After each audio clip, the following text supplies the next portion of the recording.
Oh my gosh, brother. I am so keen for this one, my G. Today on the potty, I got Mr. Kings, aka Mr. 33 Weeks on #1, baby. Woo! That's a nice intro. Hello. Yeah, aka Mr. Future Grammy winner right there. Oh, hopefully. Yeah, Mr. Money Dance himself. Oh, Oh, brother, how are you, G?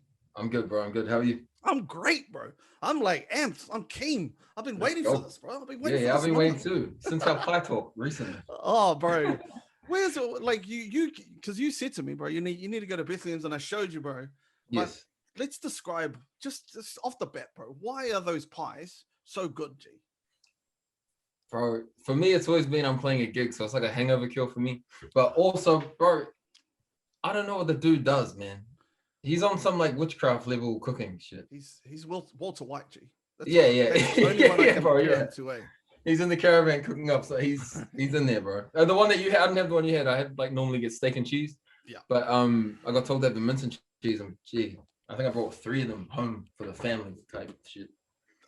So bro, we tried, because bro, when I do these things, like I can't try all the pies, but like on that one I try to. I was like, yeah. This, and it was because we had things like the camera. He was like, bro, like whatever you want, like let us know. I was like, oh well, in that case, bro. And they got about 35. They got a bunch of flavors, bro. They got like a menu of fucking. And it's like what I said, bro. He's the Willy Wonka, bro, of pies. He's the Willy Wonka. I felt like going into the Willy Wonka world and just like, holy shit, this is amazing. He was the one. I loved when he brought up Clinton, and then he was like, when you're like, "Are you heard of Clinton?" And he was like, bro, fuck. I was looking at him like, please acknowledge my hood, please. Please Willy, please Willy Wonka. And he didn't, bro, at all. And I was like, damn, bro. I noticed like a lot of bakeries, bro, they're all like Cambodian people. Like he's Cambodian, but my bro at Clinton's Cambodian. It must be something in there, bro. Maybe they got some secret shit. I didn't even know. I didn't even know what Cambodian is, bro. That's ignorant as. But that's Asia, obviously. Type. Come on, brother. Shit. Shall we start this podcast again, brother? Let's go from the top. But nah, like, and this is kind of leads to like, I believe like sometimes like in bloodlines, like there's a certain thing that there's always like. I know what you mean. You know what I'm saying? Like it gets passed down, and that should happen to you, G. Because your granddad is a creative motherfucker. He was a creative guru, bro. All right, let's go. Like he was the first dude to from Elam, right? He was the first Māori to ever get like that's an amazing, especially in those day and ages, bro. Oh yeah, man. Yeah, G. Someone's done some research. Oh, bro, we just started, my G. What's like something? Did you ever notice that? Like, I mean, as a kid, bro, because I mean, when you came up in the game, it was it's kind of like, oh yeah, I'm just doing this music thing. But did you feel that lineage, bro? Bro, that's a great question, man. I feel like on a spiritual tip, that had been a thing, like at least on a creative front, not so much music, but like, bro. So back in the day, I used to like undo toys. I used to like undo them to see how they worked and put them back together without a manual. I'd just like do that kind of stuff. So I did that all the time, bro. To the point I started doing it with like Mega Drives, like old Game Boys, and just trying to see how things work. So I've always been like interested in the way. Yeah, Tutu, bro. Just the way things work. So, I mean, in that regard, I think that's always been in me. But it turned into music when I was like 12. Because I think like being a creative is all around it. It's figuring things out and understanding how things work. How they tick, yeah, bro. Yeah. Like understanding, exactly. I mean, if you're an artist on a canvas, you're trying to figure out how these paints go together in order to make flesh color, or something like that. Yeah. And I honestly, bro, because it's like, and I always bring this up, bro. It's like Assassin's Creed, bro. Have you played Assassin's Creed, G? Of course I have. Yes, bro. So like, yes, bro. You know how like Ezio and all that are all descendants from like the first one, old and it just goes down the lineage, and then they get like plugged into the old. I can't remember what it was. To their lineage, to their past lives. Yeah, bro. I love that shit. The bloodline. Imagine if that shit happened in real life, G. I believe it does, man. Like I don't like, bro. No. I mean, like you can plug in and go back. Oh, right. Like actually plug in. I'll be there. I'll be seeing what my great granddad was up to. Because it's the DNA. What he's been up to. Oh, sheesh. Yeah, bro. Because I think like that's something that a lot of people don't really like take into account when you are as a person, Yeah, bro. You got to think like think about like savant children, bro, like 5-year-olds that like, how the fuck are they playing piano like that?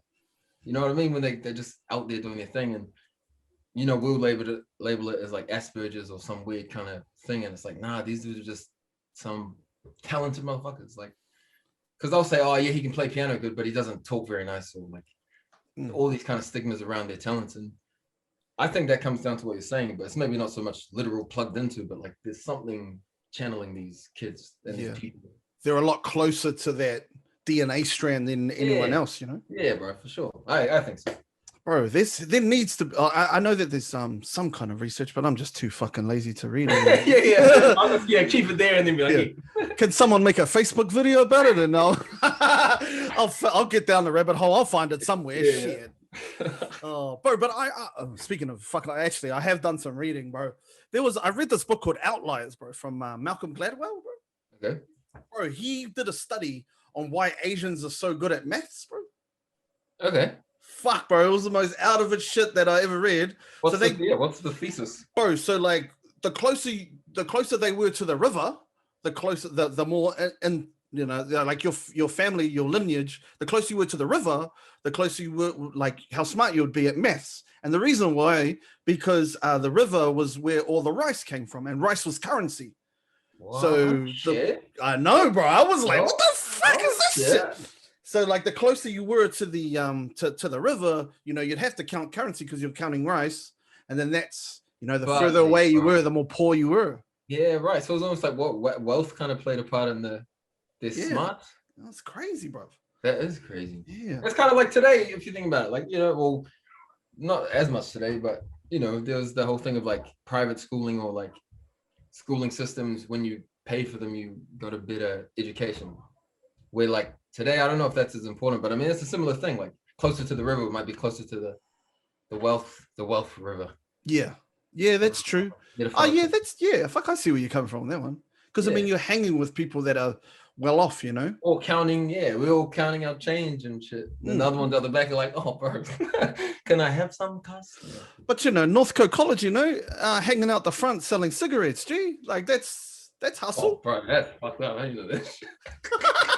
I'm not saying you did that, but people that probably did that shit. Oh, right? Bro, $1 each shows the it was you, you did that shit. See, I want to, man.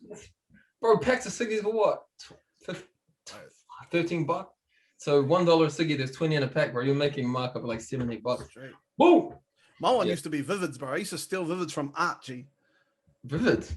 Yeah, and just sell them. Would do the bombing on the sell them on the field at lunchtime. But like, yo, doc, bro, I got 7 Vivids from thing. I'll sell you for $1 each. Boom, there you entrepreneur from way back. No, G. You don't want to hear the rest. You don't want to hear what else I was selling, my G. Oh yeah, I had them Pamela Anderson tapes before anybody, my G. Oh, I had Sione's Wedding, brother, before anyone. Oh no, you're one of those hackers. Don't act like you're not, G. I've read up, brother. I know. I never got as deep as Pamela Anderson and ripping DVDs. Oh shit, I do it, bro. What's the key song to get Bob Marley song to get woken up to on a Sunday, my G? Every Sunday to clean the fucking house, G. To clean the crib, bro. Man, Shay Foo's up there, bro, for sure. I mean Uncle Bob. Oh, Bob Marley, sorry. Oh, sorry. I thought you said any song. Was that the go-to waking up song, bro? Shay Foo's? No, Uncle Bob. Oh, bro, sorry. I can't. I'm sorry. I'll say that you ruined my momentum, brother, on that one. Sorry. What was the go-to Uncle Bob song to wake up to on Sunday, bro? Uncle Bob, Mum would put that shit on, G. Redemption, bro. Fuck, my mum was all, bro. My mum would never play that shit, bro. It should be church music, G, and I'd be like, oh, that means time. What was your background? Me? Yeah. Are you Māori? Yeah, I'm Tiatioa, bro, from Taranaki, G. Hey. Yeah, I got that. Christian raised. Fuck, I don't know, G. I was raised in the projects, brother. Yeah, just raised. Yeah, no. Half caste, dirty ass, G. Camouflage Māori. Bro, yeah, man. Nah, yeah, Bob Marley was one of my things. Shay, bro, Shay. The first time to see a Māori up on that kind of stage was buzzy, bro, and real cool. And I remember my brother banging him all the time, and I'll just be like, "Fuck, man, this is the one." Yo, Bro, what's your link with Waiheke, bro? Is that where you like? Did you were raised on Waiheke and you moved over, or was it the other way around? So my granddad built the reserve over there. His name was Don Chappell. So he built the reserve. When you pull in on the ferry, you see this huge reserve on the walls. So my granddad planted that, and bro, he was just a nature dude, man. Like he didn't have electronics in his crib. He hated, like, bro, he'd fucking hate today. Like if he saw a kid doing a TikTok, he'd throw his bike at them. He hated it. So like he had I think he had a fridge was the only thing in his crib that was electronic. The rest he did himself, bro. Fireplaces, like long drop toilets, all that shit. Man. So he lived there, and would go see him, and I'd go see him, you know, for the school holidays, and actually quite often because we'd go there just to see him, make sure that he, you know, knew what a microwave was. Oh man! And then like, so you were Northcote born and bred, like that's yours? Yeah, bro. Northcote Beach Haven. Yeah, wow, a lot of people get surprised at how hood North Shore, like the certain parts of North Shore can be pretty hood. Oh, bro. I used to get a heat. People say like, "Oh, you're from North Shore." It's like, "Oh, rich dude," and I'm like, "Where, bro? We eating the same meager ring, cuz don't worry. we on the same boat." Especially in Northcote, bro. It's kind of like there's a lot of Māori Pacific Islanders there. Yeah, it's changed a lot though. I noticed. Like I think the gentrification, is that what it's called? Where they're starting to build a lot more properties and upscale the price and shit. So they're doing that a lot more over there. But my studio's still based down there. Yeah, because your studio's on the marae, right? On Awataha? Awataha, yeah. Bro, that's crazy too, brother. Like, what's the most fulfilling thing to your wairua, just having that your studio on the marae? Bro, it's that, man. Like, I mean, I've had tons of opportunity to leave, and I can't. Like, there's something about it, bro. Like, it's a small room. It's probably like no bigger than this room. Oh, nah, it's a bit bigger than this room, but it's like, it's home, bro. Like, I don't know how to say that other than I've been in some main studios in China, Australia, and I make better music there. Yeah. In the marae, yeah. You know? It's the wairua, brother. Yeah, bro. It's home. It's home. I think my granddad looks after me over there too. So. Yeah, I was gonna say. I mean, because there's a statue outside of him, right? Yeah. Oh, yeah. I like you, bro. Hey, it's the best interview already. Oh, bro, that's not the first time I've heard that, brother. Okay, you're not the first, brother, and you won't be the. Well, what's the most frustrating thing then? Karanga, bro. Bro, there'll be a karanga in the middle of a recording session or some funny shit, or like because we do school sometimes. They will kind of teach kids how to do flex and like haka and all that, and so the kids when they recognize me, bro, the whole class will like, oh my god, King's there, and then. Bro, I can't get any work done, bro. They'll be in there like, hey, can I have a photo? That's cool, bro. Yeah. That's cool. Like the first one, and then the second one, the third one. I'm like, oh, what a piece of shit you are, Kings. You know these kids just get the fuck out. Like, what the fuck? I'm working, bitch. Fucking. Oh man. Can I get a photo? Fuck no. Yeah. I'm gonna get your patu algae. Oh, bro, but nah, that's like one of the most interesting things, bro, that I've like about your story, bro. Is that like no matter what happened, like, bro, you blew the fuck up, and you're like, no, it's all good, G. I'm good here, and that's the thing with like being independent, right? Like that's what you've fucking hung your head on for how long? Yeah, bro. Yeah, I was with Warner at the very beginning of my career. I was with Warner Music. They released "Don't Worry About It," which was my biggest single. My first single, bro, and biggest single. So like, bro, the pressure of having a hit single as your first single is fucking immense, bro. Like I can't even explain it. Bro. You go from that dude at the marae to like everyone wants a photo in the matter of months. And so it was crazy, bro. My first show was a TLC show, I think. So I'm opening for like Don't Go Chasing Waterfalls. And I'm like, how the fuck am I here right now? How long did that happen, bro? Like that feeling of fuck, why am I? How does this happening? Yeah, bro. It took ages. Like only 2 years ago, I really started to accept that people like enjoyed me, if that makes sense. Like people like were like, it took me that long to accept myself as that person. Because for ages I just wouldn't, bro. Like people be, oh, can I get a photo? I'm like why? Yeah, and then I kind of be like not know, you know, why. And like as I hear these stories and people being like, yo, you changed my life, and I performed at this dude who actually passed away while I was performing. He was a fan of mine. Wow. And I'd met him a couple of times, and so the family reached out and was like, "Yo, we'd love for you to perform for him.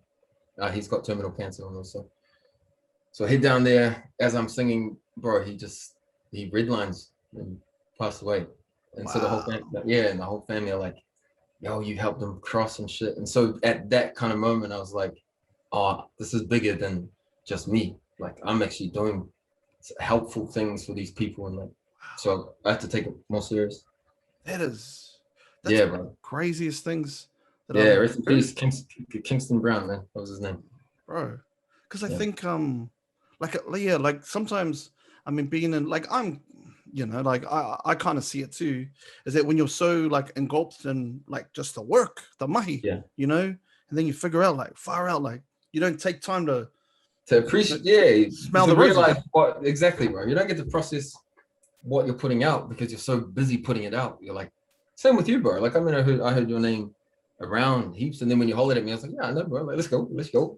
But that's from the mahi you're putting in, I don't know who's been talking to you, G, but was it my caseworker, G? Was it? Was it my parole officer, G? I don't know, G. Fucking. Nah, bro. You're putting in the mahi, bro. Yeah, I can tell. Here's something funny, G. We actually crossed paths, bro. At Armageddon. Yeah. Okay. I was there with Uncle Six in there. Oh, yo, what? They were like, I had a day off, and they're like, bro, do you want to come to Stinging? Because I just interviewed them, and the bakery and stuff, and they wanted to jump on. I'm like, yeah, bro, like, come on, bro. And then I was there, and fuck, it was awkward. Oh, it wasn't awkward, bro. It was like, holy shit, these motherfuckers are famous as shit. Like, all these little kids. Uncle like, every second. Hey. And then I'm just like, oh, I was like, I'll take photos, bro. What do you want? And then you were there, and you're like, oh, and I was like, what's up, brother? Yeah, all good. And then I was like, yeah, I'll take your photos for you. I actually grabbed your phone, G. I took a photo for you. Take the one that is on the Instagram? Yeah, G, that's me. Damn, G, I'm sorry, bro. If I didn't even fuck. Did I hold it you? I was like, you know what, bro? I don't even give a shit. Because those dudes are like the next like fucking 3 levels above me, G. And same with you. We were supposed to meet for something. Like we're talking about some meeting, and Jimmy Jackson was there as well. We just turned up. Yeah. So we did this like whole start to meet, and bro, as soon as people see them, it's like you can never even get a word in, bro. Be like, let's just let them do their thing and whatever. Bro, we'll catch up later, cuz. Yeah, bro. Jimmy, like I was like, bro, I think we were like 3 episodes into Bakery Run. And then I was standing there paying for my ticket because those motherfuckers don't have to pay for their tickets. So I'm like, I paid my ticket. I'm standing there, and then I just hear his voice, and he goes, "Oi, just come in." And then he looked at me and he goes, "You're the bakery guy. Hey, just come." I was like, "Holy shit, Jimmy Jackson knows me as the bakery guy." Bro, he did a pie run thing as well. Actually, you guys should do a pie off. Bro, do you know how hard it is to slide in that dude's DMs? Oh yeah, Jesus! I'll do on his number. Should I put it up on the? Oh please, just chuck it up, bro. Imagine that, bro. Holy shit! He would just never talk to me again. No. But like he's got back to us, but he's a busy dude, bro. Like, yeah. You look at it, bro. What is the comedy? He just got 1 million on YouTube. Shout out to the bro Jimmy. Let's go. I think he's like the goat of like New Zealand content creators, bro. So far, yeah, man. Like, I mean, there's no one else. Him. Nah, Terrell, not even close to that. Yeah, the Cougar boys, are they still rolling? Yeah, they still. I think it's just Terrell, to be honest. Oh, just Terrell. But we got some, and that girl who does the makeup, bro. I remember her being like, oh yeah. I know which one you're talking about. Yeah, I'm talking about. Yeah. Shout out to I forgot her name now. Sorry, shout out to her makeup girl. Shout out to makeup and sorry, bro, cut it out. Shit. No. But yeah, bro. I think bro. So like. What exactly does a jingle for like Malaysia KFC sound like, G? Oh, bro, that's some funny shit. Oh, yeah. Fuck. So that was my first job, bro. I was doing jingles for shows. That's kind of how I got my production out. Like I learned how to work to a brief. So that'd say something like Malaysia KFC, sound happy, sound fun. And that's all you had. And then you had to make 30 seconds worth of fun, happy, like however the fuck that sounds. And so like that process though helps heaps, bro. It helps with like understanding what corporates want, because corporates don't speak creative. They speak corporate. Yeah, money. Yeah. Or do they just and they don't really have the time to kind of explain it. They won't sit with you and be like, oh, we're really feeling that. They'll just be like, yo, we need this tomorrow, hurry the fuck up. So I got used to those kind of working under those conditions.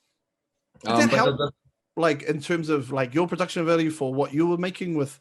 I mean, bro, we don't worry about it like commercially. Was like, holy shit, this is mean. Like, just the melody of it, But did it help or not? That came from, bro, I just like doing different shit, man. If anyone looks at my track record, I've never done one sound for longer than like a week. I just don't like doing the same thing. So like I always try to do something different. I did a song that sounds like bloody Fleetwood Mac, like the release before my recent one, and I just like to do stuff. So I think Don't Worry About It was one of those pockets that just hit right. It was different, just different enough. The content was about growing up in Birkenhead, North Carolina, and it just connected, bro.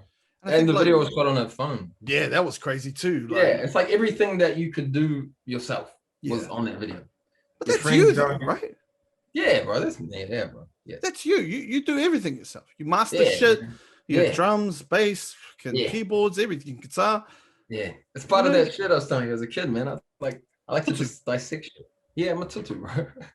Bro, it's kind of like, bro, do you get done with the basketball, Manji? Nah, NBA and stuff. Nah, I play. Like I can throw a ball, but no. Throw a ball. Fuck.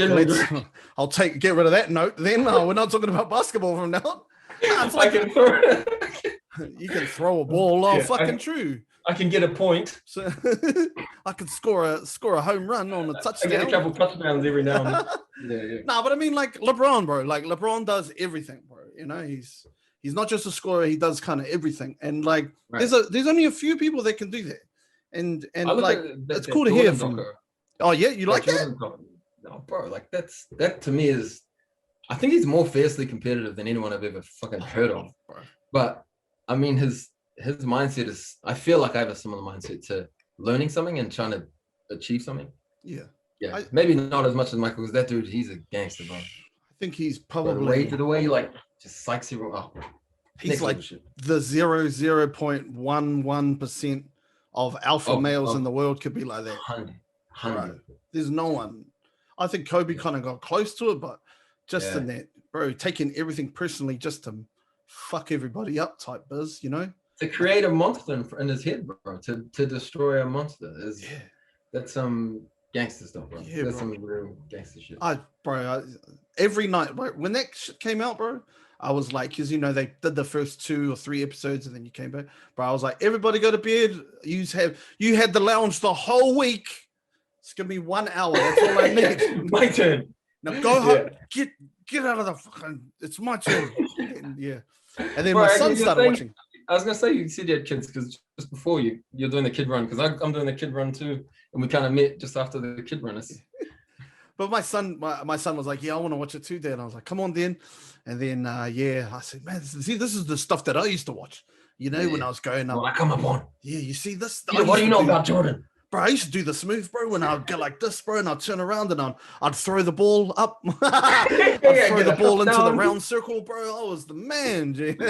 Bro. But nah, he's a different beast, G. Like straight up, So like, what else did you learn from like doing jingles and stuff, bro? Because it's actually like interesting you said that, because understanding, because corporates do things for the shareholders, right? For people that are gonna pay shit. Yeah, bro. So it must have, did anything link over from like your success? That's what turned, like, I think that is my, if you want to call it anything, like a competitive edge in the music industry today. I think the reason my independence is like clued up is because of that. Like understanding that these dudes have a goal that they're trying to reach. As a creative, you just want to create good music and connect. So understanding those two worlds and seeing where to put things in is like a handy tool, man. Because a lot of artists I speak to, even just on a daily in the New Zealand industry, they just love to make dope music that people rock to, and that's dope. And I love that. But having a kid early, like I had my daughter quite young, I had to like make money too. I couldn't just, I had to take that cigarette mindset from college to the music, and so it helped me to understand what people are after, how I can, lack of a better word, like manipulate the corporates into getting what I need to get out of it. Bro, do you notice like in New Zealand, bro, like that kind of like hustle mindset, like isn't really, I don't want to say supported, but embraced, they're kind of like, fucking tall poppy shit, Oh, tall poppy, yeah. I don't think it's to the individual, bro. Like I've had people that definitely have that approach with things, like especially around music. Like when I did six figures, I remember people saying like, bro, you think you're the man because you got six figures. And I was like, firstly, like, no. Like, and I technically I don't have six figures. Like, you know, I made six figures, but I don't have it like on me. So you know, like things like that, with people like just projecting their insecurities and anger on you. When you start to understand that people are going through this shit, all you can do is try to be authentic in your process, bro. Like, you know, if people are gonna come and like give you shit for your shit and you react, 9 times out of 10, your reaction is gonna be worse than if you just let it slide. Yeah. I've learned to just roll with the punches. Do you, like, I mean, working with people in Australia and everywhere else in the world, bro. Is it quite evident, like, the difference between them and, like, I don't want to say execs, but like just people in general, like supportively, like they're like, fuck, this shit is dope. Or you get the kids in New Zealand going, I don't really know, you know? Bro, one of my best, I call him a mentor, bro, Savage from South, you know? I know. So like, yeah. The bro. Know. Oh, you don't know. Oh, you don't know. Wait. Okay. I went to school. He went to like 8 different schools or some shit like that. Yeah. I was at James Cook when he was there for like a week, I think. Yeah. But Mariko was there for like a month. He was in my tutor class, okay? Yeah. And I was like, yeah, this guy's the man. And then he just left and then went to Papakura High. To do Boost mobile ads. Yeah. And then there's me just sitting in my fucking lounge doing this shit on a green screen. Anyway, continue, Savage. Let's drop Savage's name in here, shall we? Okay. Yeah. Oh, bro. So that dude, he's in Australia. When I got to properly kick it with him, I met him here heaps. But he's been like a mentor to me, bro, because he's hit it hard. He's made a success on a massive scale. And so like to hear his experiences of being from New Zealand to the big wide world, it's cool to hear that from someone like from the hood, because he has a cool perspective on it, bro. It's like a really grounded perspective on stuff. So like in my minimal experience with Australia, I don't see much difference, but I could imagine on a LA America tip would be some whole other shit. Like working with them, I feel like New Zealanders are the type of dudes would write a song and be like, that was great, let's go to sleep. Yeah. In America, they'll be like, we need to write 18 songs tonight. It's just a different grind. It's just a different type of. I think that's just how they're built, bro, over there, you know? Yeah, just go on. The competition's huge, bro. We got what, 4 million people here? They got 4 million in one town. Like, it's not even close. Yeah. You know, shit. Yeah. So that's what we're up against. Because I've noticed it, like, I've noticed it with my podcast, bro. Like, I normally, I get the New Zealand crowd, but man, the Aussies, man, and the same with Bakery Run, the Aussies go hard, G. And they're like hitting us up, like, bro, when's the next episode? That's cool. A bit more love and support. And then the Kiwis are like, oh, dumb. Like, like, oh, dumb. Yeah. Oh, bro. Yeah. I don't know if I don't know what it is, bro. Like, but I do know what you mean. And we have it here. And I don't know what it is. Like some weird thing. Like, it's not in everybody, but it's like a tall poppy is probably the best word for it, but it's not. Yeah. I think it's mamai, bro. Like, I think people are just a bit hurt, bro. And I think it's generational hurt that's maybe taught over a span of time. I mean, bro, when you think about it, bro, like colonization. Fucking here we go. Yeah. Are we going here? Fucking let's start the fucking round. But no, colonization, brother. Yeah. It was all around kind of keeping the man down. You know what I'm saying? Yeah. Like making things as hard as possible for someone to achieve. And I think over hundreds of years of having to deal with it, bro, it gets embedded in you. Like, holy shit! Like, I saw this thing on Jermaine Clement. You know bro, I love that dude, bro. Yeah, bro, so fuck yes. So he's a legend, bro. And so he was doing a interview about his grandmother, and he just started weeping, bro, because they were talking about her getting lashed for speaking her tongue. And so, you have to think about these people that are affected by that, and then they get home. Of course, they're gonna be like, "Fuck this." And then if you're a kid listening, you're gonna say, fuck this. Why? I don't know, just fuck it. I didn't get a hiding like you did, but I got the same fuck this that you got because you brought it home. So now I got it. And now we out here like trying to be like, fuck this to what? Do you know what I mean? So we're out here just saying fuck this to that guy because he's bigger than me. I fuck that guy who's trying to get out of the barrel, you know.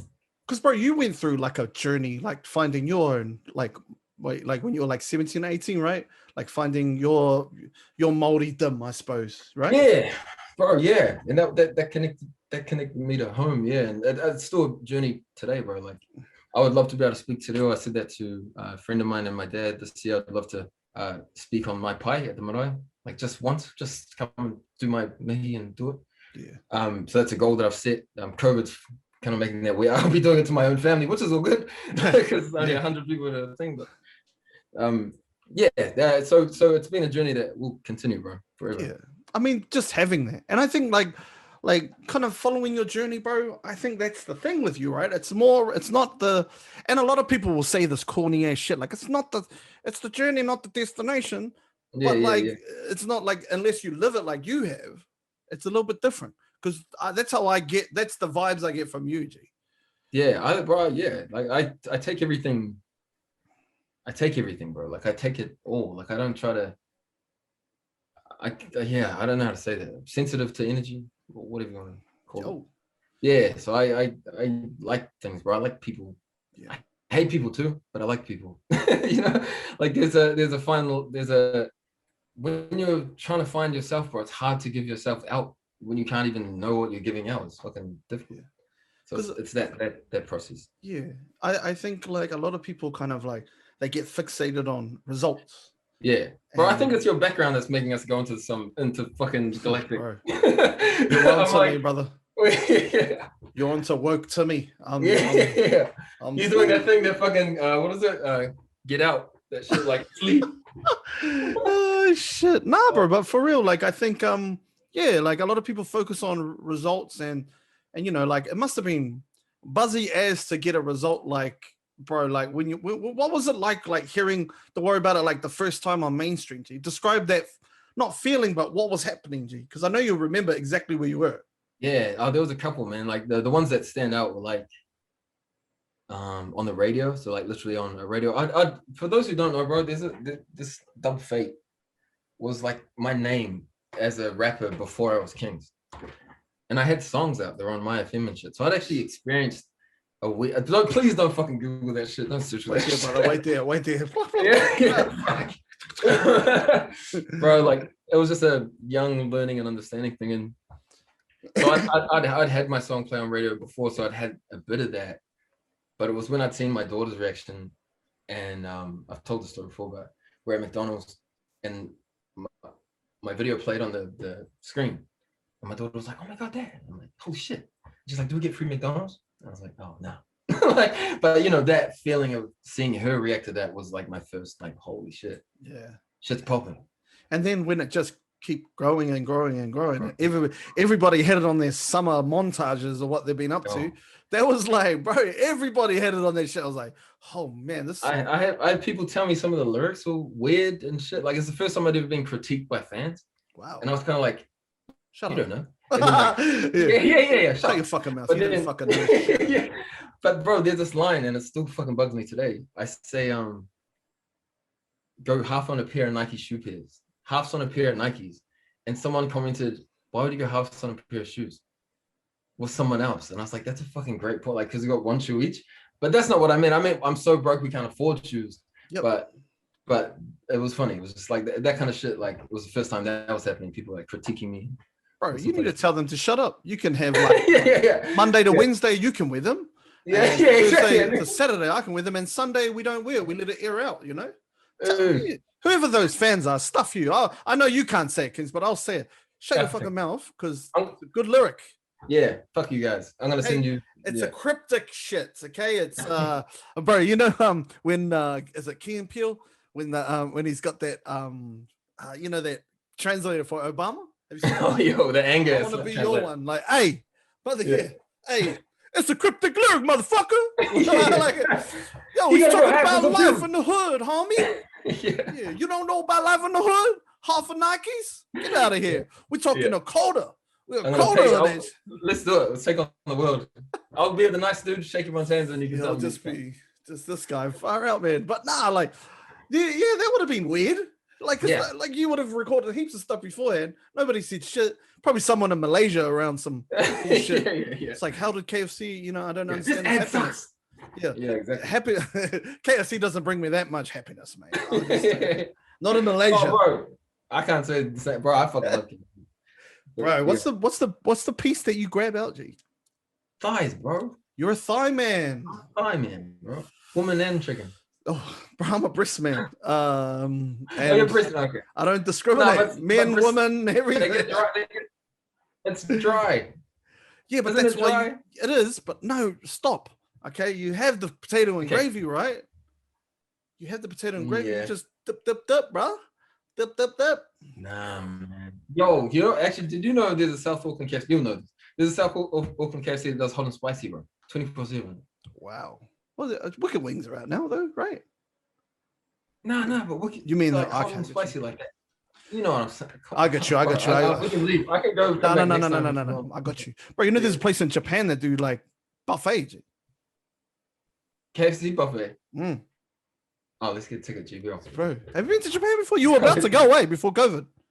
I went, bro. Oh, you did end up going? Yeah, I did. I went for a holiday. China was another place I was working on, doing a tour. But Japan, I went, bro. If you're a gamer, you are a gamer. You fucking love it, bro. I spent a full night in Akihabara, bro, just playing Street Fighter. Yes, bro. Fuck the towers. Yes, bro, the Sega towers and shit. Yeah, bro. I cried when I got there, bro. So did I, G. Fuck. Yeah. It wasn't so much for the. It was the like I couldn't believe I made it there. Yeah. Because I've always like as a kid wanted to play Sonic in Japan and shit. And you see these big towers with Sega on it, and you're just like, what the fuck? And then you see all the maid cafes and these chicks like, you know, walking around like, what the fuck? Oh, the Chun-Li's and shit. Yeah. You go to the buzzy places. There's some buzzy places there, bro. There is some really buzzy fucking places there. Yeah. I went with my kids, bro. I took my kids over there. Oh, bro, that's awesome, man. Yeah. Well, awesome. Bro, I got like, because I used to do a lot of basketball. So like I had all these frequent flyer mile thingies. So I had to use them. And I was like, bro, I want to take my mum and my 2 kids over just to experience what it was like. Yeah. And it was a strategic move on my part. So I just go, Mum, here you go. I'm just going to go. I'm just going to the shop. I'm going to the shop to get some cigarettes, Mum. I'll be right back. Yeah. 4 weeks later. I'm just like, fucking.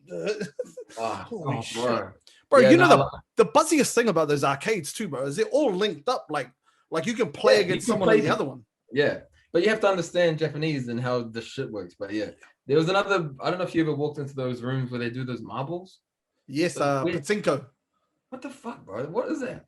Bro, I think it's like, I went in there and I was like, what the fuck? Because I only saw it on Fast and Furious, and I was like, I just want to see what this is. I had a headache, bro. I walked through one of them and I had a headache because it just sounds like screaming and fucking balls hitting and shit. I think it's well, fuck. What fucking? Are you sure you went in the same place as me? You guys say, holy shit! Was it blurred out, bro? Was it blurred out? Are you sure it wasn't pixelated? Was it pixelated, G, or what kind of balls were hitting, G? Oh, no, but I think it's in the middle of like pinball and cassette and the pokies. Like if you think about it like that, you pay your money, you put it in, you put the cards in, and then it goes. It's crazy. Yeah. It's just and bright, bro. Like everything is bright. Yeah. Bright and just the same demographic of dude, like an old dude who just finished work. Yeah. Just tons of them. It's crazy, bro. Did you enjoy the old 7-Elevens, my G? Bro, they're 24/7 11s, aren't they? Bro. I love that. And all the treats. Bro, Kit Kat, fucking green tea, mochi flavor, whatever you want. Bro. And then you have that the Daiso card, the card thing. You mean the travel card? Yeah, bro. And it goes everywhere. Like it goes to the dairy. It can get you on the bro. I was a fan of the egg sandwiches, bro. Over there. Oh, I never had egg sandwiches. Bro, that's a weird thing to do. Right? Bro, I'm telling you, G, I know, but I was like, I think it's the mayonnaise. It's like they put mayonnaise in it. You know that Japanese mayonnaise. Oh yeah, okay. All right, you got me. You got me. Oh, shit, get the goosebumps, brother. One of the things that buzzed me out the most over there is you can get drunk over there, and no one judges you. Did you see any homeless, like not even homeless, like well-dressed men drunk on the street? Yeah, I saw tons of them, bro. Plenty of them. They'd be like crashed out on the bus stop. And like everyone will just walk past and be nice. Like it's not the same here, you know. It's a bit, I guess it's a bit different. But over there, bro, you can sleep on the floor on the road, bro. Like, just on the fucking out. Yeah. And that's just all good. And there was no rubbish, bro. That was another thing that buzzed me out. Yeah. Did you go to Disneyland? Yeah, of course. Bro, did you see the Disney Sea? No. Oh, bro. So there's Disneyland, and then like there's Disney Sea that's next. Oh, yes. Yeah, sorry. Yeah, the one with the fucking volcano in it. Yeah. It takes you like 2 days to do the whole part, the first part. Right. Yeah. And the lines, bro. And then here's another thing. They just like lining up for shit. Yeah. They love it. Yeah. And they'll just stand there and talk shit and eat their Starbucks and it's... Bro, we went to Universal Studios, bro. We waited 3 hours just to get on the Jurassic Park ride. I was just like, fuck this. But my daughter was like, oh, this is the top 10, the top 10 scariest rides, Dad. And we got to do it. It was scary as shit. Bro. Yeah. I've been on all of that shit, G, and that was the most scariest shit I've ever been on, G. It's like a flying dinosaur, bro. You get on there and you're like you stand there and then it links you up and then it just whoop, and you're like flying, like holy shit. Yeah. Bro, this shit's next level way. When you go on the Motion Master in New Zealand and then you go to some shit over there. Bro, this is the Motion Master in New Zealand right now. We're doing it. Me and you right now. Here we go. I don't know about the log flume, G. That's top 5 for me, brother. You know those fucking mushies. Bro, have you been there recently? I have, bro. Bro, there's a pirate dude who's like arms supposed to come up and it just like it's like this long as a fuck anymore, bro. The wood's melted. Oh, bro, they've redone the Motion Master though. Have they? Yeah, bro. It's like an interactive game now, bro. Like it's like a shooting game, like Time Crisis. So you sit there and you have like and that. It's good, bro. That's probably I went on it like 4 times. And here's the thing, they change it every hour, so it's like a new. Like they have like different. Oh no, so then we changed. Okay, yeah. Because Rainbow's End was like the same for about 19 years straight. Oh, bro, fucking many a pash went on at that log flume, my G. I'm just saying. I never did a a date night there, cuz. Do the old, you know how you had to go behind and in the front, they just hey. You keen? Oh, nah, all good. Okay. Oh, shit. Sorry. I'll say you Kionga. Oh shit, Kionga. Shit. Kionga in the shower. Oh shit, sorry. Where's mum? Or where's auntie? Oh my oh shit. See, this is why I'll never get mainstream with this shit, G, straight up. Because I just can't help myself. This is mainstream. I just can't help myself. It's just good like that. Fucking hell. Bro, how influential was General Lee G to you? Would it all have gone down, bro, if it wasn't for the Cuzzy? Nah, man, I gotta shout out to the bro. General. Oh shit, my internet's about to bug out. Hopefully not. Are you good? We good? We're good. We're good, G. All right, we good. Yeah, shout out General Lee, bro. General Lee was like a family friend. And so when he came to my little brother's birthday party, and my dad was just like, hey, this is a DJ. He's quite a good DJ to me. And I was like, oh shit, cool. We linked, I think, twice, and he was like, if you have any songs, chuck me them and I'll put them in for Ministry of Sound CDs. Back in the, I don't know if you remember those compilation CDs, Ministry of Sound. Bro. So he was running those. And so we got a song on there, bro. Like one of my first ever songs on anything was that Ministry of Sound compilation. And Lee just guided me from there and he goes, oh, cool, man. Like now try this, meet this guy. This is the radio guy here. And he kind of showed me the ropes. We're still friends to this day, bro. We're supposed to have Jam Trial before COVID level 3. So. Well, but, like, because you were on this team for the V thing.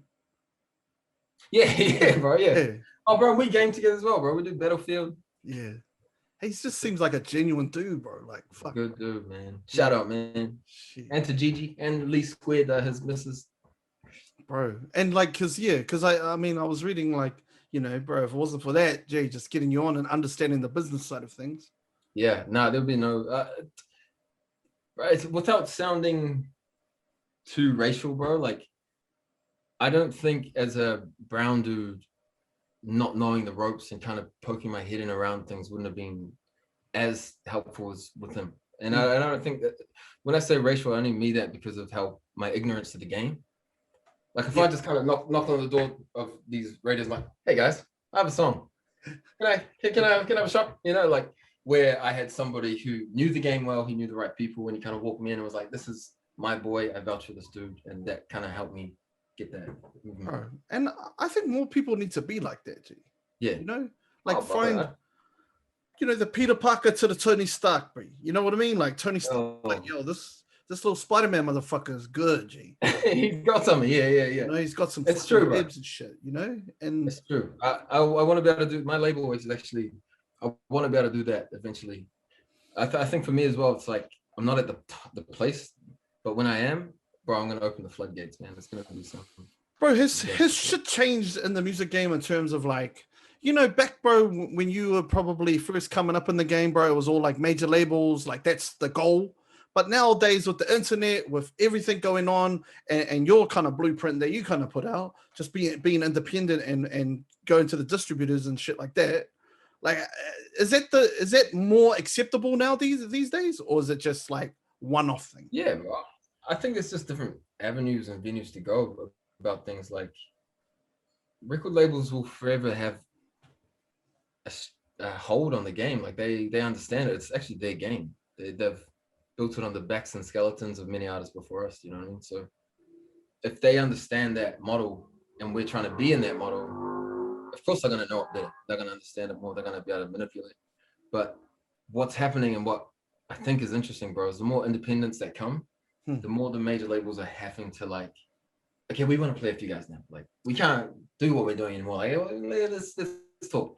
But there's still a lot of that old game that still plays today. Like you think about when you hear a song at the end of The Weather, you know, when you see The Weather and then the song will play. That's stuff that connections can get you. Yeah. That's not like a paid service. That's a kind of like, yo, play it at the end of this. The Postman people, when you bring IRD or some shit and your songs playing on there, it's like those kind of things are still old model, where a lot of the new kids are doing shit like what you're doing, bro. You wouldn't be able to do this 5 years ago, bro. No way. Bro. Like you'll do it, but it'll just be, it wouldn't be as exciting to do. You know what I mean? We're now it's so cool, bro. I think also like it's cool to be first or shit. You know what I mean? Like there's always, you know, you're always kind of like pushing the envelope, and that's why I kind of do. But I mean, like you look at like for podcasts, and you look at dudes like Joe Rogan, he's been in this game 10 years, you know, and because in America it was kind of like, oh shit, this is cool. Like let's see what this is about. Whereas in New Zealand, it's kind of really new, you know. Yeah.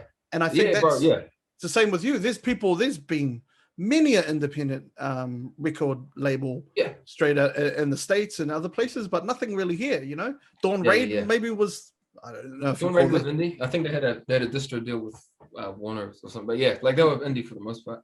But yeah, it is that, bro, and it's just not common. And you're right, bro. Like when you model it off someone like America or Australia, and you can see the blueprint, it's going to translate. You just have to be able to find the market and understand it. I do know a guy called Gary V. Yeah, of course, man. So Gary, bro. So like I met that dude in Australia. And I got to ask him like a bunch of questions about the market.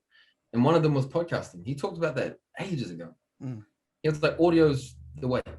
Like get your stuff on audio. And I was like, okay, buzzy. The thing that I took from that guy, this is like he changed the game, bro, for me. Yeah. Like because I was doing Twitch streaming, and I was like, you know, just stagnant. And bro, he said, I can't remember where I heard it, but he said, what you need to do is create content that you can slice up as much as you can. So you have a podcast, you slice those up into little clips, you send those out, then you send those bits to is like long form, medium form, and short form. And I was like, and then he goes, and then that goes off to like written form for the SEOs and shit. Blogs, right. And I'm just like, bro, like this dude just gives away fucking like gems like that for free, but nobody fucking does anything about it. Yeah, bro. No, I think I saw a podcast on yesterday of Nixon and the bros are starting to do a podcast. Oh yeah, Nixon and some of the bros down Christchurch, and I think Jimmy was on it once, and so it's rearing its head now, but only now. Like you probably saw that video of Gary V's yonks ago. Bro, it's probably 3 years ago. You know what I mean? Like it's taking New Zealand's getting there. We're getting there. But the other thing that he always preaches is just comes down to execution, just doing shit. Yeah, bro. Yeah. You can talk about quantity over quality, maybe. Yeah. Yeah. Yes. And like, and the other thing that he says, bro, is like that he kind of got me on too, was it was like paralysis of over analysis. Yes. Thinking too much, bro. Yeah, bro. And then just freezing up like, I'm not going to do it then, you know, but Bro, now I'm just like, bro, nah, I fuck jump, that. bro. Bro, I jump to everything. Have you seen the in New Zealand video? I jump. Yes, G. I just jump. Bro, I think that's what you got to do, right? And then I think after and I go, oh, that might have not been the greatest thing, but hey, it's all good. Oh, bro, but that's been your thing for jumping all the time, right? Always, bro, jump, ask questions later. My dad always says this thing like ask for forgiveness, never for permission. So tell us about the time you were blood for 2 weeks, G. That's a nice segue into that. Throw us up a swoop, brother. Shit. Oh no, I can't even have to do it. Shit. Now. Bro, coming up in Beach Haven and our version of the hood. Bro, there was like a thing you just have to do, like, bro. And I think I remember rolling, bro. We were rolling one time, like there's a group of us and we were rolling, and I had a rag out or some shit, and then just a bunch of Crips roll past. And bro, I never threw a rag out of my pocket the fastest than that day, bro. I was just like, threw it away. What's up, G's? Hey, brothers. Good? Bro, he must be good at throwing shit, brother. He's throwing it in the hoop, throwing the fucking rags. Oh shit. Fuck. Bro, this just wasn't for me, bro. And I remember hearing like at parties, people getting rolled, bro, like fucked up for rocking colors. And I'll get home and be like, nah, nah. Like I like my nose. Yeah, I'll be all right. I might just play guitar and just learn on it. Oh, bro. Because you weren't at school very long, bro. You were there like 2 years and then you went off to music college. What was it? Mains, yeah. Mains, yeah, man. I don't know, man. The school wasn't for me. Like my mom told me that I had diagnosed of like not Asperger's, what's the other one? The ADD. ADHD, yeah. ADHD, and she never wanted to medicate me because she didn't believe in that shit. So like I was always a tutu, bro. And so when college came, my mind couldn't focus, bro. If I didn't like the thing, I just wasn't even in my thing. Craziest thing, I was like one of the smartest math class in my school, one of the biggest, the higher math classes. I was like great at English, PE. So I had my mind it was fucked. Just fucked at the same time. Did you just find yourself being bored a lot? Yeah, Gene. Yeah. Often. Yeah. Like even now, bro. Even now in my music career to this day, like I'm working on like so many things, bro. I wish I could tell you a bunch of them, but like I'm learning how to animate at the moment. Like I've written a feature film script. Man. It's 50 minutes in and like let's go. Bro, so much, man. But like I can't finish it until it's finished. So I don't even bother talking about it until it's done. Then I say, hey, I did this. Which is I think me and you, like I was like you at school too, bro. I was just bored, G. I'd sit there, and it's not that I got the work done. It just didn't interest me. Yeah. Like PE, it was actually easy a lot. Was it easy for you? What, like the stuff? The work. Yeah, fuck. Or I would do it like what would take kids like 2 days to do it, or a whole session. I'd do it like really quick and then just finish it and just fuck around. Like I'd fuck around forever. Bro. Like I'd be like, so I had that. Yeah. Yeah, like, fuck it. And I think another thing that we might have in common, bro, is that a lot of teachers kind of like would see potential and not want to hang out, bro, but being like, fuck, I like that dude, bro. I'm just gonna fucking talk to him, you know, like, and I would talk to the principal like a bro, and then he would kind of appreciate that. I don't know if this is you, G. You can correct me if I'm wrong, and then just like let me off the hook all the time. Yeah, no, I had a deputy principal that that was bro, actually throughout my whole schooling, there was one teacher that saw shit in me. But my deputy principal, bro, I had so many detentions, and I asked him one day, I was like, can I just do them in the music room? And he's like, yeah. So I could do my detentions in the music room, and I've learned how to play guitar and shit like that. And I'm probably getting him into shit now because I think he still works there, and all the kids are gonna be like, can I do a music room fucking? But he's the man. Shout out Mr. Dudley. Oh shit.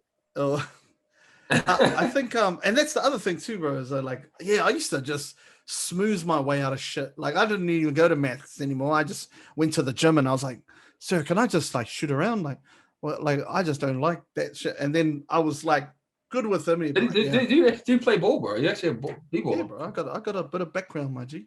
Oh shit. I coach more than I did anything else. Like, yeah. Right. I know a couple. I thought you were from the gaming community. I didn't even know that. Yeah, I'm just like you.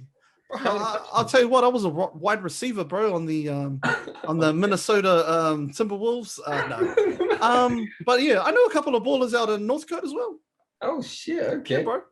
I know a couple. We have to 2K someday. I can teach. That's about as far as I can go. 2K is about that's okay. G. We, you know, we'll do that.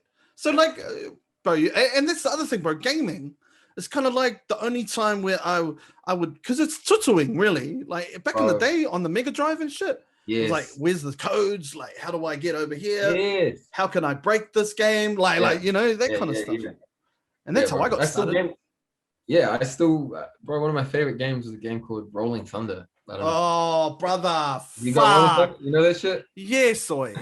It's a side scroller. You got up and down, shoot down. Yes. Bro. Do you know that game is I think it, bro, someone's going to correct me, but that's the game that led on to Metal Gear Solid, bro. Like, so Konami made that, and then Konami were like, we need to make another thing. And then the first Metal Gear Solid is like top down, like it's a bird's eye view when the other one was side view. So yeah. Shit, bro, you just blew my mind right there. Yeah, G. But nah, bro. I mean, Metal Gear up until Snake Eater was my shit. Yeah, I got. Here we go. Weird after. No, I got too weird after all. No, here we go. We're getting into the game of talk, brother. Let's go. Let's go. Hey, what's your bro? You Final Fantasy guy or what? Nah, neither. I was no, neither. I was like, fuck. If you're a fan of Final Fantasy guy, I'll be like, oh shit. Fuck, I pick up the games, but I never got into where people like cried that the girl died, and I didn't get that deep. Bro, what was the first ever like memory of a game that you can remember, bro? Alex the Kid, bro. Probably. Sega Mega Drive. Same with me, G. Yeah. Same with me. Yeah. There you go. And it was like preloaded onto the Mega Drive, I think. Yeah. It was like you just didn't even have to turn it on. Master System. Just turn it on. The Master System. Master System. That's the one before. Yeah. So when I was in Japan, when I was in Japan, I went to this place called Super Potato, bro. Have you heard of this place? No. Gee, I'm gonna send you over some photos tonight, G. Okay. Super Potato. Bro, so it's called Super Potato, but you wouldn't fucking guess. It was just a retro gaming store, bro. They have like stacked up on top of all the Segas, all like old school shit. It wouldn't have played back here, bro. It ended up being around like $30, right, for like a new, like they call them Famicos, you know, the Super Nintendos. Yeah, $30 New Zealand, bro. I was so, it didn't work. But I was like, bro, I could have just bought one back and sold it on fucking Trade Me for like $400. Of course, bro. Yeah. And they had so many of these like limited edition ones. They had this pink Dreamcast, bro. And it was one of one for Mother's Day for like Sonic's mother or some shit like that, bro. It was fucking out the gate, G. Bro, I didn't even hear that place. Because I went looking for all the like, bro, I did the Pokemon trip. I tried to find the Dragon Ball Z. Like I went looking, but yeah, if I found that place, bro. Damn. Super Potato, link me up, G. And it's in like there's one in Akihabara and there's one in Osaka. Bro, I went to both of them and just like, but it was like going to a library, bro. I was just like, holy shit! Like, look at this, look at all these like they didn't have the Resident Evils. It was the Biohazards, you know. Bro, it was fucking crazy, bro. Bro, I got my samurai license over there. I don't know if you know. How the fuck? Wait, a samurai license? Oh, bro, I'm a bad man now. So bro, if you want it, I can go back to being a blood for a couple minutes. Pop it up. Be good, bro. Bro, they call me Samurai Blood, G. Bro, animate that shit, G. Let's do it. Fucking yeah. It's like a blood. Yeah, samurai, Afro Samurai, molding edition. Yeah, but it's like a blood, G. But like he goes over. You know, he gets deported. I don't know. Somehow, fucking, he ends up in Japan, bro. He gets a samurai sword, G. He gets his license. How long did it take you to get the license, G? A 3-hour tour. Bro. What did you have to do? Like chop some fucking melons or some shit? Nah, so they teach you how to guard. So there's certain guards. They teach you how to respect the blade first, because that's the most important. They teach you how to put the armor on, and then at the end of the day, you get to do like a sword ritual. They don't give you. They give you like a thing that says congrats. Okay. I think it actually says congrats in Japanese, like congrats. That's about as official as it is. Bro, I would want one of those blind sticks like Blind Fury, G. Blind Fury, G? Yeah. You know, it's the blind dude, and then he's just like, yes. Yeah, I know you're talking about. Yeah. And then bro. Fuck. Bro, that's Buzzy. Their knives over there are fucking next level too, bro. Everything they have there next to them. Yeah, that's look true. at this. Look at this. Show us, G.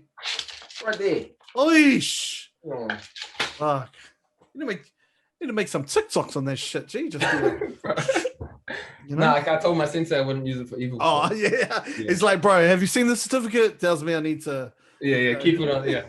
Just when damsels in distress. Oh, brother, shit. Bro, what do you reckon is the most beautiful storytelling song of all time, bro? Oh, man. Bro, we going Stevie on this? We going Prince? Where we going? Oh, yeah, that's old school. That's nice. Bro, storytelling. Fuck, bro. Because all good songs. Out there one, but Dance with the Devil by... Have you heard Dance with the Devil by Immortal Technique? Bro, probably once. Okay, so it's a couple more. It's a story about this dude who wants to get initiation into a gang, so he has to go and hurt somebody. Long story short, he hurts this person who finds out it's his mum, who's been working late to try to help him with his rap career. So it's like this twisted thing, but it's a great song, bro. Like, it's lyrical, it's crazy, it's a rap song too. Because a lot of your songs are just stories, G. I love telling stories, man. Yeah. I mean, like this, like. Bro, Six Figures is like, you know, like you got to throw the superfluous junk out every now and then. Some people just don't like to go too deep. So again, it comes down to that understanding the corporate world and understanding what radio is going to play, what's going to bop on radio and what my fans want to hear, and like trying to mix the two. So I have story songs, and I have some bullshit song about some drug or something, or about it. So it's just. Because going through your discography, bro, and I was just like, yeah, fuck, like listening to shit and being like, oh fuck, I remember the song. And then I was like, yeah, that's right. It's quite like there's a journey, you know? Yeah, bro. Yeah, bro. I think music is that. I like, again, bro. It's a balance, man. Like there's songs I've released that I feel like served a purpose for my record label, but they didn't serve a purpose for me and my soul. So I balanced that out, man. Like this new project I'm working on, plug, but seriously, do it.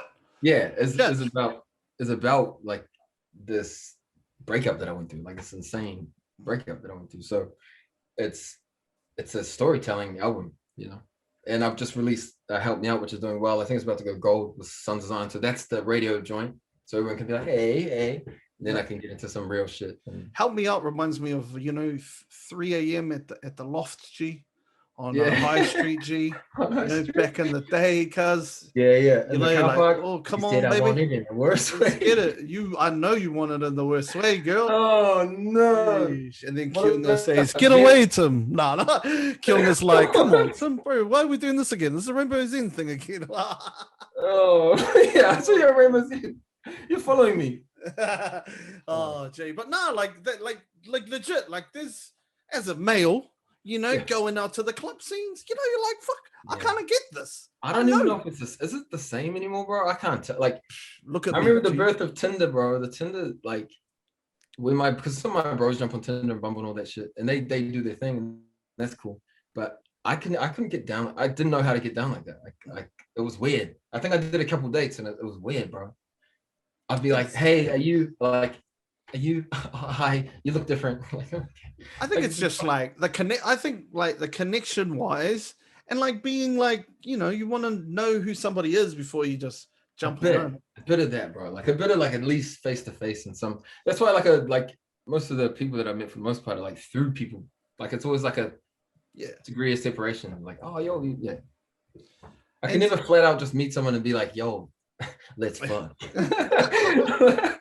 Oh, bro, I wouldn't know what that is like. Gee, my parole officer is out here. I just cooked dinner and she's over there ready for me. Yeah, bro. It's funny, bro. I've been bragging to her. G, she follows me on TikTok, G, and I've been like, yeah. No, he follows me, by the way. He follows me later, so I'm going. She's like, shut up, I don't care. And then I was like, yeah, I'm interviewing him tonight, actually. Yeah. And then my older girl, she's 18. She goes like this. She goes, Dad, you should ask Kings to do a shout out for mum. And I was like, fuck you. I was like, fuck up. No, I'm not fucking doing that. Wait, you got an 18? How old are you? You're tripping out now. Jeez, I'm too old, G. How old are you? I don't like to say this on air. Oh, okay. We don't have to then. 50. Nah. It's my stepdaughter. Okay. Okay. Oh shit. Sorry. Okay. I'm a, Yeah, you're in there. All right. Yeah, but no, it's yeah. I mean, father, bro, you in fatherhood like 19, brother. That would have been crazy. Like I know some bros that have like earlier stories, and I know I know the pressures, bro, that go on, around family saying, bro, you need to fucking do this. Don't get those Your messages, ass, bro. And then your ass just goes, nah, stuff this. I'm doing fucking music, my G's. Right. Yeah. Stuff yeah. And then watch the missus take off and she's like, I'll be back. Just going to go get some cigarettes. Get some milk. I'm just getting some milk. I'm just taking my suitcase with me just in case. Yeah, bro. It was like it's a tough thing to ask somebody to trust you, bro. Especially in a position like that where you got a new kid and you're like, yo, I think I'm gonna make it. And it's based on that. It's based on I think. It's not even based on anything else. There's no facts. I'm broke, I'm on the benefit, I'm like struggling to fucking do anything. And I'm like, trust me. It's tough, man. And so like I don't like me and the mom are good now, and like it's like I look at it like I had to do it anyway. Mm-hmm. I had, whether she was there or not, I had to do it. I saw it, I envisioned it, and I did it. And it was for Navalia, my daughter. And I'm glad I did, bro. Because fuck, I couldn't hold a full-time job. I was working at Target, folding boxes, bro. And I got fired within like a month I built a fucking what's the Optimus Prime box. Hey, Optimus Prime, baby. Yeah, bro. Yes. Let's go. I knew I was wearing this t-shirt for a reason. Exactly, bro. I built Optimus Prime and I ran him over with a fucking forklift, and then they caught me on camera and they're like, "What are you doing, bro?" And so I got fired. But that's what I mean, bro. Like I wasn't meant for anything else but this, bro. Like having that premonition, bro, at a young age, and then being able to follow it, bro. Do you ever like? And I know, bro, you can look back at that and go, "Yeah, shame, I was right." But I know you probably wouldn't. You're probably looking at it like, "Holy shit!" Like, check that out. Like, it kind of worked. Like, yeah, there's like, so I've done like therapy throughout my childhood and throughout here, like, just because I think it's important, bro. I think mental health is important for like a lot of people. I don't know, like we don't have to touch on that now, but that is something that I think men are struggling to talk about. But with that journey, bro, what I realized is a lot of the mahi I do isn't actually mahi that I wanted to do. If that makes sense. Like I got her into the best school and the thing, I did the best thing I could do, the best thing. But it was never for me. It was like for some esoteric, I have to prove it to my mom. I have to prove it to people. And it turned me into a beast, bro. But it didn't make me happy. Okay. You know what I mean? It turned me into a monster. Like I'm now who I am. I'm one of the independent New Zealand artists because of that. But like looking now and like searching through it, and it's like what I really want. I just wanted my daughter to be happy, and she was happy when it was just me and her, like doing nothing. So what am I really doing it for? And I got to realize my ego plays a part in it, and blah blah blah blah blah. So now in this album and this release of like me, I'm in control of my shit, bro. Like I'm so focused and so me. No one gonna fuck with me now. Like if they couldn't fuck with me before, they can't fuck with me now. But I think, bro, you brought that up in terms of like those driving forces behind the work. And bro, coming back to the MJ shit, right? Yeah. Like just coming up with, fuck, bro, what did he say to me? Bro, I'm gonna fuck him up. Like I'm, what they like I have that same thing too where I'm like, that motherfucker doubted me. That okay. We'll see what exactly. And that's how I like, to be honest, bro, that's how I started this shit, right? Of course, that's how we always started. Bro, I was like, okay, you wanna say that I can't do something? Okay, you watch this. Fucking watch this. And then that turned into 3 nights a week, blah blah blah blah blah, and then just pushing late night. Yeah. Well, it's like the what if you ever get a chance, bro, look at Mike Tyson's shit. How he was a beast, just like us, bro. Talking about this, and he's like, "I'll kill everybody," and rah. And the way he talks now, bro, he's so sad about that shit. And he's like, he's trying to strip the demons off now, and it's hard for him. And like, that to me is like a place I don't want to be. Like 40 years from now, where I'm still like so focused on, I gotta have the best hit single. I gotta be doing this shit, and I'm like, nah, I just want to be a good dad. Like that's really it. Like trying to find an equilibrium. Do you ever think like, well, bro, that dude was hypnotized, eh? Did you hear that? Yeah, no. yeah. So, bro, like he was his fucking Mike. Yeah, Mike Tyson was like as a kid, like fuck his coach, forgot his name. Oh, Gus. Gus, yeah. Gus was like he'd hypnotize him to just be like an animal, G. He said it on Joe Rogan's podcast. He was like, yo, I would go to these hypnotists and they would start fucking conditioning me to when this bell rings or when you I think it was like Gus had something too. Like Gus would be like, yep, cool. When you do this, he will switch. And yeah, bro. And then like he talks about it in hot boxing too, like his potty. Yeah. That's so fucking funny podcast, bro. Yeah. But yeah, he did it on Joe Rogan was when he mentioned it, and Joe was like, "What do you mean?" And he's like, "Bro, I would go to hypnotists like 3 times a week, like when I first started, and Gus would hypnotize me to be a fucking animal." And it's called it's called like NLP, like neurological programming, bro. And they like, I don't know if you see LeBron, bro. He does this before every. That's his one. Yeah. Like everyone has their own one. Like KG, you know KG, Kevin Garnett. Yeah. He had one. Right now. I was like, yeah. KG, he's like an animal, bro. He was the first dude. You know how all those ballers wear those rubber bands? Nah. Bro, they used to wear these rubber bands, bro, and they'd have like fucking things on them. And this is how they started, bro. So he would like, if he fucked up, he would like snap the rubber band on his wrist to go, fuck, don't do that again. And it would just like neurologically, it'd be like, no, G. Whoa. Fix it up, bro. Just Pavlovian conditioning, bro. That's all that is. Bro, I had no idea. That's some committed shit, man. I know, bro. Committed. And like just the habit. Some shit. Just the habit of it. Like I fucked up, move on to the next one. Damn, bro. Bro, fuck. Some gangster shit. Yeah, I need to start spanking myself and shit. Bad boy. Stop it. What was the conversation like to yourself, bro, when you had to like, especially around forcing yourself to take music seriously, bro? Once you had your first, and then you're just like, brother, nah, fuck, I need to take this seriously. It must have been a wake up, G. I was lucky, right? I gotta credit my dad for this, I think, because I remember when we were about to have baby and there was talks of abortion and like you're too young and all these things, and he kind of said to me like, light comes in all shapes and sizes. If you've asked for light, I guarantee you she's your light. And I was like, okay. And that was really it, bro. That was really my thing. And it was, as soon as she came, I was like holding her. I remember thinking, fuck, I gotta look after her now. Yeah. Shit.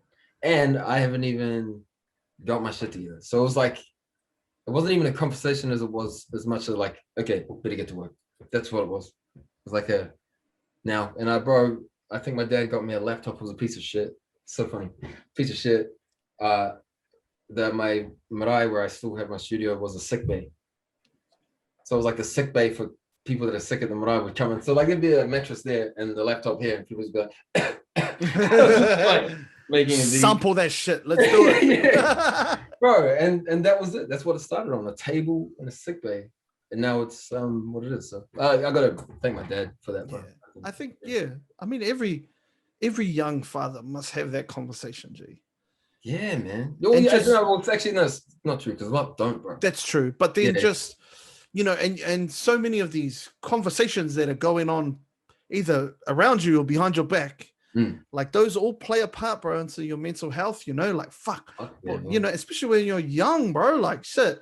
How many motherfuckers be like, fuck that useless fellow shit. What's he gonna do? Bro, and that man, like that whole like, good luck.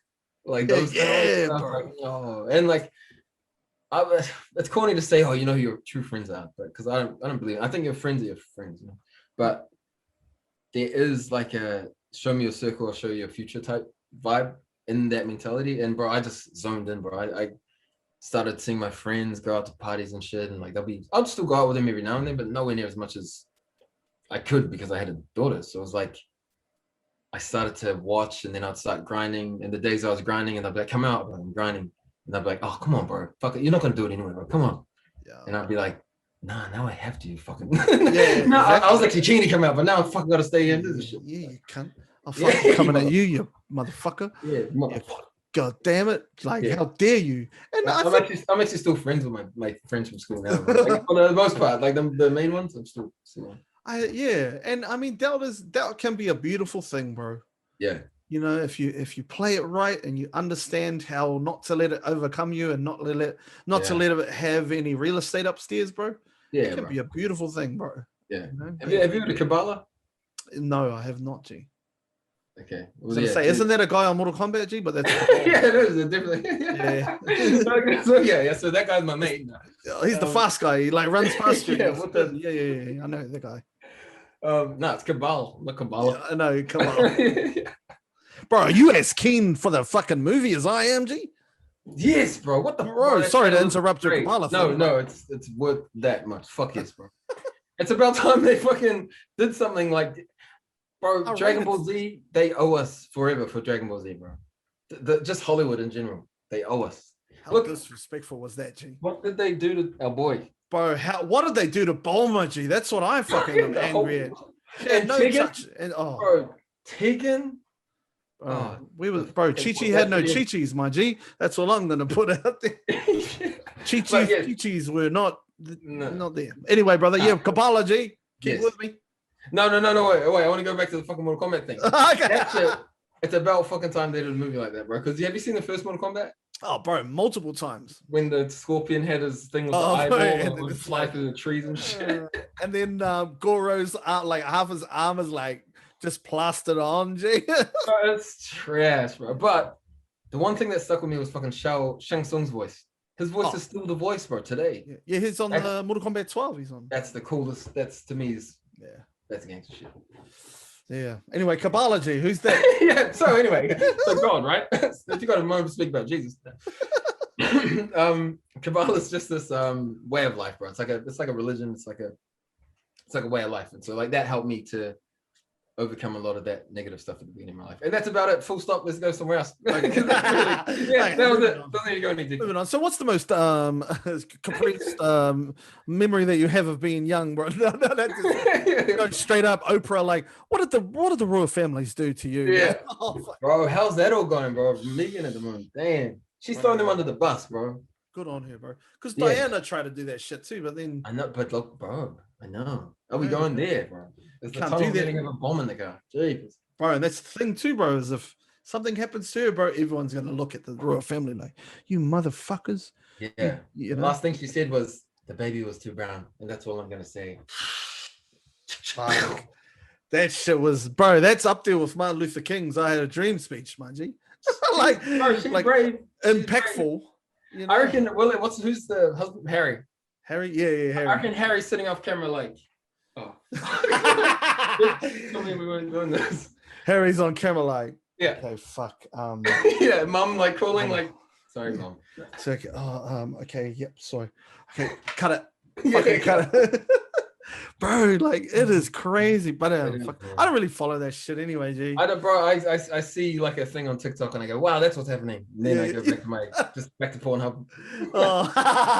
Oh, bro, shit, G, fucking hell, bro. I got a couple of questions, G, just to hit you up. I mean, bro, we could talk forever. Yeah, should we just talk a little bit about gaming before we leave up? Of course, bro. What are you playing right now, my G? Bro, I've been trying to do Call of Duty Resurgence Island. I'm trying to get like 20 dubs on that shit. Do you play Resurgence? No, I have not, bro. I'm not a first person shooter kind of guy. Oh. I'll play it. Like if my bros are playing, I'll be like, yeah, oh fucking A, brother. Like 1.5 Aztec double doors. Bro, fucking sample that shit, Jay. Straight up. Yeah. I would love that shit.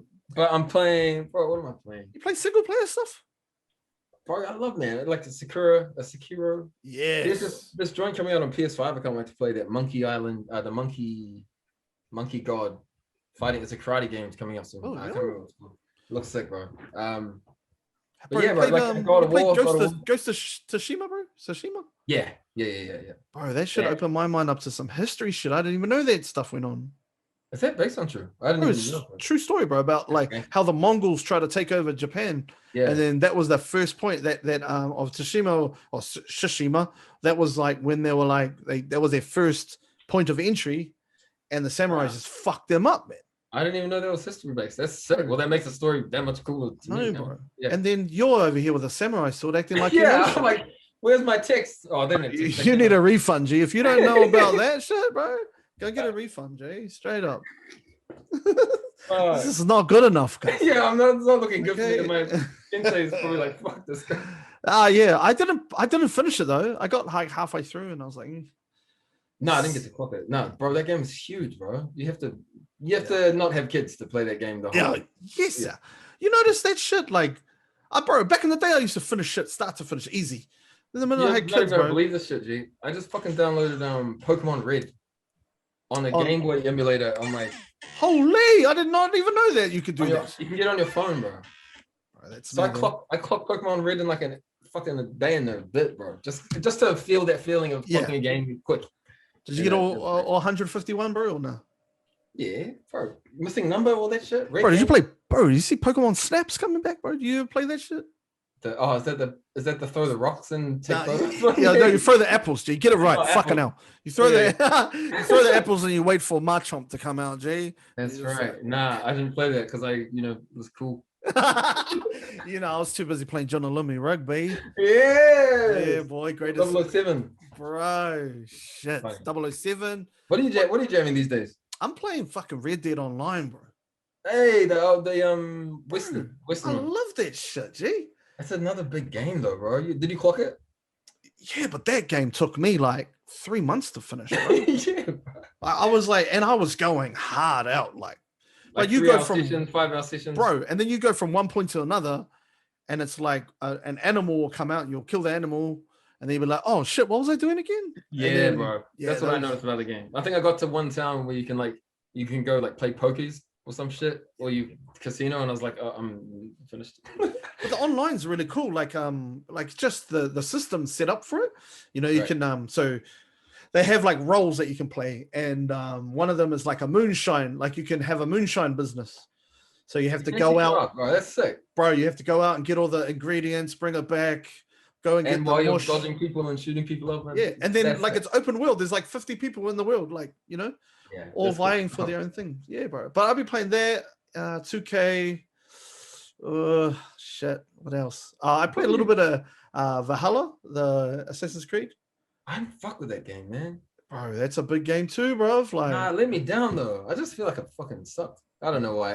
That's a strong opinion, but at least just that whole generation, bro. The Odyssey, that was sick, bro. Oh, bro, Odyssey and Origins, bro. Yeah, bro. These games since the first. There's this is a 6 degrees of separation between people. Yeah. All right. I have a feeling you might have a closer fucking degree to the people at Ubisoft or wherever. They need to make a moldy one, G. Yes. Straight up. Bro, wasn't there talks of Moldy's we're in that civilization Oh yeah, but that's like that was It was a remap of like it was cool. Like I'll give them props, bro. They did their research. I'll give them that. You're not Maui. You're who are you? You're Kupe, and you. Yeah, that's the main character. And they did do their research. I'll give them that. But, bro, if they made a moldy Assassin's Creed, G, holy.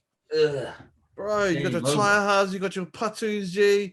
Bro, like Gathering. Bro, Moas. Bro. Fucking those haste eagle motherfuckers. But that goes to Tsushima where they do that gift thing where you can fight 3 at once. Yes. Imagine that, like moldy style where they like place down the fucking gift before they do the weird old bro. Just shit. Damn, see, bro? Bro, we should, G. Let's do it. You're animating, right? Aren't you? Let's fucking do it, G. Straight up. Yeah. Bro, I can't draw. I said I'm animating. I can't draw for shit. Bro, I stick figures like doing this shit at the moment. All right, how good are you at drawing the Dragon Ball Z here, bro? Though everybody's good at that shit. That's about it. Yeah, between that and the Superman S, the 3D one, the 3D one, bro. Yeah, brother. Well, you just add more and you make a fucking do a 3D one. Shit, you're next level, Jay. All right, bro. You know this versus challenge that they've got going on, bro? No. You know, they have those verses, like they have like two artists going at each other. They had like Keisha Cole and Versus. Oh yeah, versus sorry, thing, yeah. yes. Bro, who would win if they had an MJ1 versus Prince, my G? Oh, bro, that's such a asshole question. Bro, that shit would be fire though, G. Because those two motherfuckers hated each other. Michael's winning, bro, just on output. But musically, if they were playing their joints and like actually battling it out, like if it was like me and you and they're just playing it and being like, it would still be a fucking amazing thing. But holy. Michael would win on just output because he just has way more hits. Yeah. But Prince, in terms of musicality, bro, I think Prince would think it. So it'd be I would just love to see that shit, bro. They're my favorite artists, bro, between those two. I think more Michael as well for just his mentalness, bro. That dude is have you seen This Is It? Yes, I have. The docker? I saw that at the movie. That dude who's playing the bass and he's like, play that again. Oh, you did that wrong. Like, no, let it sizzle. Bro, that shit is in his head. He's performing, bro, and he can hear it. Yeah. You need to YouTube this clip, bro. He fires somebody while he's on stage. Oh, bro, I do need to YouTube that clip. I've never seen that. He starts singing Job's Gone. Job's gone. Brad, Job's gone. While he's singing and dancing and shit. In front of like 20,000 people, and he turns around and points to Brad like, oh, watch it, bro. You need to link it. Bro, like, it's cool that there's like these stories coming out about Michael. Like that you're like, you know, like the rapey stories? No. The funny ones, like the ones when he's like, I remember there was this who was it? I think it was like Eddie Griffin or someone talking around how like he would just like you'd go in with your girl, with your missus and shit, and he'd be like, no, you stay here. You go. Like you leave her here. Like, you know, I'm like, fuck, what this motherfucker is. Yeah. I think I seen something with Russell Crowe talking about that shit too. Oh, bro. And Russell then like Crowe, we get a phone call. Yeah, everybody knows fucking Prince stories, G. Yeah. Like, I mean, how much of a gangster he is? Yeah, fucking A. He was supposed to be on that song Beat It with Michael Jackson. He was like, nah, I don't want to say your butter's mine or some shit. I have seen that, bro. He's like, I'm not saying your butter's mine. Bro, I don't know are you familiar with DJ Spell, my G? Bro, Spell. Is it the fucking whisk, the meme? Yes. Yeah. Bro, he hung out with that. He was at like, he hung out with Prince once. Fuck. He's just the bro from Hamilton, cuz. Like, and he's like, shit. Did he say he was a fucking, what was it? Fuck, I need to holler at that dude. Bro, it was in Vancouver. And then Spell's over there for some DMC, like DJ shit. And then, Prince just showed up to the club and he was just like, chopping it up with Prince. Yeah. Damn. Which, like, and that, like, leads me to my point, bro, is that I asked him in the podcast that, you know, on that Dave Chappelle shit, did you see the aura, G? You know? Yeah, the golden aura. Bro, did you see the golden aura when you met Susie Cato for the first time, my G? Yeah, I think everyone does. Yeah. Bro, I remember when I first heard her voice, I was like, Mom. Oh. It just was buzzy, bro. And like, she's just a legend, bro. I actually asked her if she could sing not See You Later, the other one, the intro. When I first met her, I can't remember. I asked her to sing it and she was like, oh my gosh, okay. And then she did it and I was like, I love you. And then I was on a podcast of hers actually about fatherhood and shit. And she's just lovely, bro. She's New Zealand's sweetheart. She's awesome. I've hit her up to come on my podcast, bro. Oh yeah? And she I'd be a bit risque for her. She got back to me, bro. Yeah. And she goes, yeah, of course, I would love to do it. And I'll do it next year. And that was like in October. Shit, okay. And every time I hit her back, she just goes to scene. Oh, yeah. I'm like, it's okay. It's Susie. I can't get angry at Susie. No one can get angry. No, if you do, you should go to jail if you're ever angry at her. Yeah, no, she's a really nice man. She's like the gem of New Zealand. She doesn't swear, bro. From she probably does, but like I was kind of like, now that I'm older and I know she's probably gonna swear or like have a drink next to me or some drugs or something. Go say hi, and she's like, hello, and just the same niceness. And I was like, man, you're too nice. I would clean my act up so fast, brother. I would be that spray and walk away dude when it comes to cleaning my act up. If she said, yep, I'll do it on Tuesday night, I'll be like, oh my gosh. I'll go to church on Monday night. So please, wash away my sins for this amazing person. She's just amazing, bro. Like, yeah. And she's changed so many people's lives too, bro. Yeah, bro. I can't even remember when the show was on, but she taught me how to count. I'm pretty sure. Here's another thing too, bro. She was a massive advocate for Te Reo Māori being spoken on the mainstream before anybody was doing it. Yes, bro. Yeah, there was no one. What now wasn't doing that shit? Fucking, you know, all of them. She's one of ours. She's one of ours. All right, bro. Who's your go-to Street Fighter character, bro? Oh yeah. What? No. Street Fighter 2. Yeah, thank you. Because you had to help me. Hyper Fight Street Fighter 2, if you want to go a little bit. Hyper Fight or Warrior. Probably Ken. I'll go Hyper Fight. Ken, you're a Ken dude. Yeah. Ken, bro. Yeah, Ken. Yeah. Have you played like the recent stuff, like 5 and 4? 5 and shit? Kind of. I did a bunch of it in Japan, bro. I actually played the 4. I think 4 was out at the time. I love 4. Bro, there's no point playing in Japan, by the way. Oh. If you think you're good at it, you're just not. I think I did the Duck Dugan once and just fucking woke up. Bro, you gotta go, bro. These are mean, also like fucking great competitive scene in New Zealand, bro. Yes, I met the guys at our gaming thing. The Tekken and Street Fighter. Oh yeah. But bro, like they go hard, man. The people that you saw them, bro. They dressed up in their fucking yeah. The dude in his king costume and the that's the bro Mikkel. They go in, bro. Yeah, bro. And but like, bro. The dude that actually runs this shit, his name's Dave. Yeah. Bro, one day, G, like we should just rock up and just watch it. I love just, bro. It's cool, bro. Like they have like brackets, like fucking like Karate Kid, G. Like go through all the brackets to the end, bro. Yeah. There's this guy, bro. The dude that was playing had his like he told me, he goes, bro, when I bust the fan mail out, it's game over. And I was like, I'll chainmail. And he pulled it out, bro, and he played. And he's a gangster, bro. He's like, bro, he's not even the best, G. Is he not? Fuck, he was killing both of them, G. I'm sorry, no disrespect to those two, but they like that's the bro Pinolicious and and Mikkel. They weren't even. They aren't even in the top of the. Oh damn, bro, they good, bro. There's some killers. We've got a dude called, his name's Ghost Chips, bro, and he's like 20 years old, bro, and he goes over and like top 20 in the world, bro. There you go. Yeah, young cat, bro. What about Mortal Kombat, G? Were you Mortal Kombat? What if you had to choose, bro, between those two? Oh, Street Fighter. Streety, yeah. But Mortal Kombat, the block button fuck with me so much. Playing Street Fighter. Bro, thank you, brother. Yeah.